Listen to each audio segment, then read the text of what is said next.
We're back, and you're listening to Executive Leaders Radio. This is Dean Schwartz, along with my fellow host, Jeff Mack. And now, let's talk to Samuel Botts.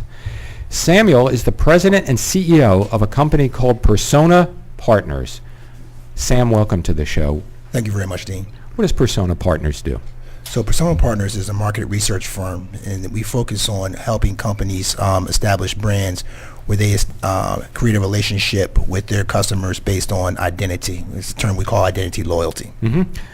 Give me an example, a real specific example, so I can understand, using a case study or something you guys have done. Okay, certainly.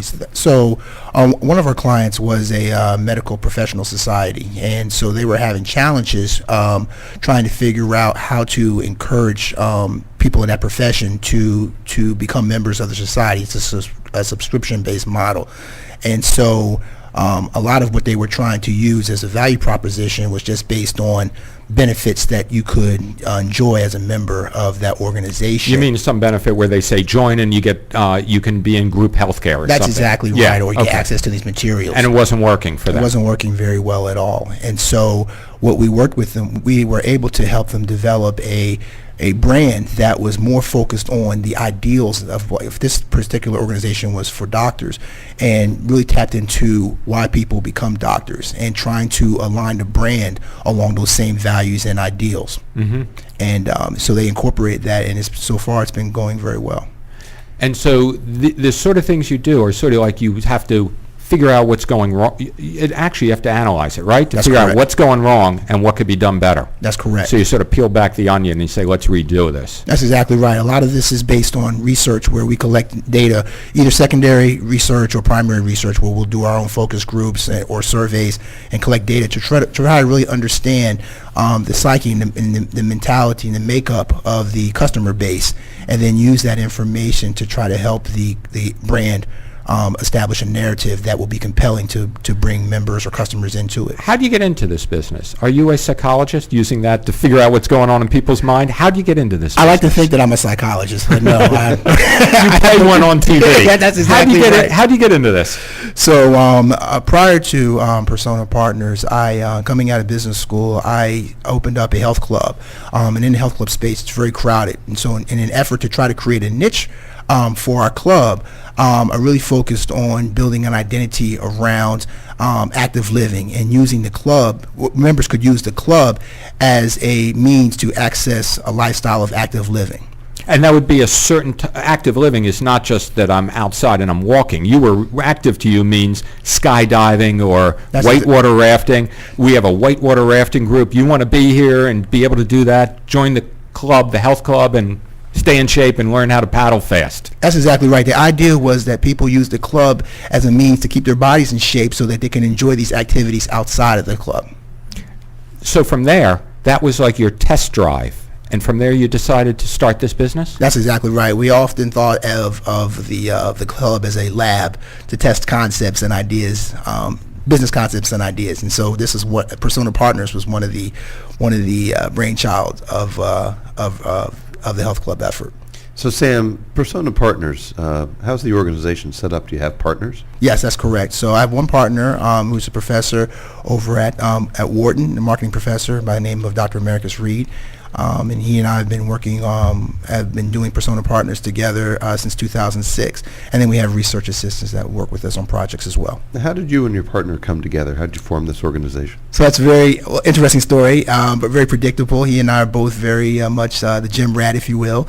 And so we actually met in the gym. Was it your gym?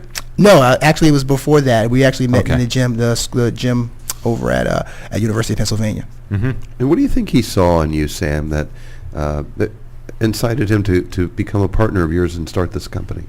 Well, I think one of the things that Americus found interesting was my passion for wanting to take what I learned in business school and just my life experiences and put it into something that he and I both enjoyed, which was the health club. And there are a lot of people who talk about doing things. Well, one of the skills I think I have is the ability to make things happen. I am very good at bringing things to life, if I may say that about myself. And I think that was an attribute that he found to be attractive and wanted to work with me. And how did you learn how to do that? Was it mom and dad growing up? Where'd you get that ability? I think, to be honest with you, a lot of it did come from my upbringing, from my parents. I remember various household chores that I used to have to do, and them always driving me to do things the best that I could. I could give you. So give us an example. Give me an example, either where you did something and they say you should have done better, There was an example. One time I was doing a homework assignment. It was a math assignment, and my first iteration was done kind of sloppily. It was very illegible, and they made me do it over like five or six times, the same assignment. And I found it so frustrating, but I remember it so vividly that they kept telling me that this is representative of your work. You cannot put this type of product out because it reflects poorly on you. And that stuck with me all the way to this day. Well, that sounds about building a brand. They were telling you to build your personal brand. Yes, exactly. Which parent? Since you remember this so clearly. They teamed up on me on this one. It was a tag team? This was a team effort, definitely. You mentioned in green room earlier that you liked cars and engineering and so forth. So, someone like that likes to know how something works. That's correct. Can you tell us how that parlays into what you do today? So, yes, it's interesting. I think, and I think some of my colleagues here will agree, that when you're an entrepreneur, one of the things that evolves from that is that you become a master in a lot of different types of skills. And so my engineering background really helped me be more analytical as it relates to how I go about dissecting problems. And so while today I'm not working on necessarily engineering problems, the approach in terms of breaking down and unpackaging problems is very much the same way, and methodical, and trying to put some logic to what it is we do. And so it very much translates into the work we do today. Sam, how does your mom feel about the success you've had with this company? Well, she's always been extremely supportive, more so than I feel like I deserve, to be honest with you sometimes.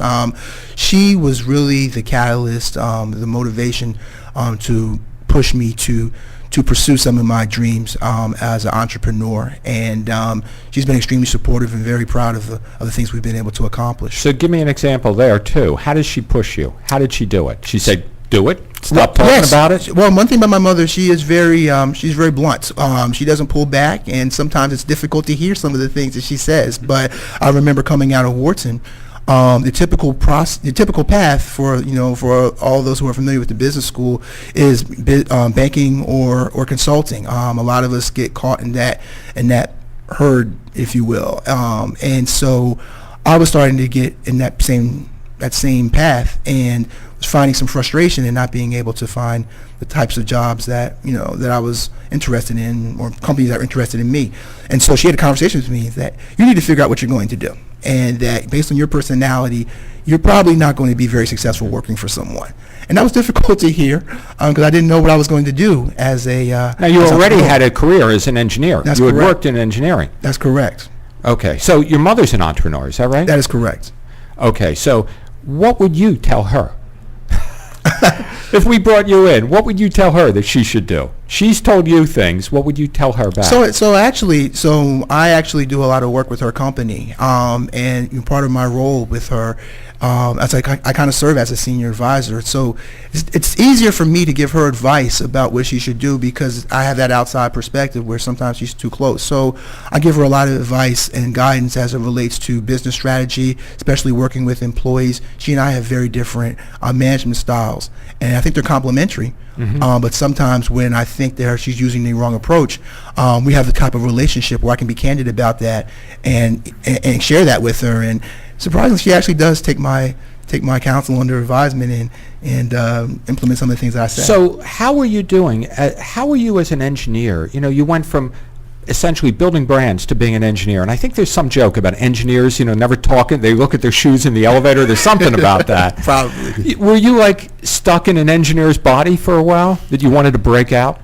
So that's a very interesting question. I feel like perhaps my interest in engineering really was driven by my passion for cars and thinking that my passion for cars would translate into me enjoying a career as an engineer. But as I shared with many people I talked to about before.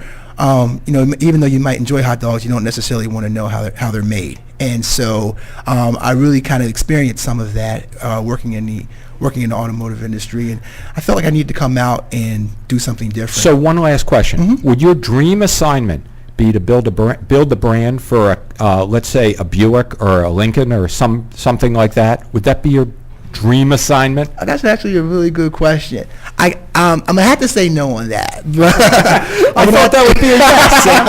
I'm gonna have to say no on that. My dream assignment would not be to work with any particular company, but to build a brand, to be a part of the effort to build a brand that reached the levels of something like an Apple, where they have like this amazing relationship with their customers. That would be a dream assignment for me. Got it. What's the website address of Persona Partners? It's www.personapartnersltd.com. Great. Thank you for being here. We've been speaking to Samuel Botts, who is the president and CEO of Persona Partners. Don't forget to visit our website. We'll be back after the spotlight.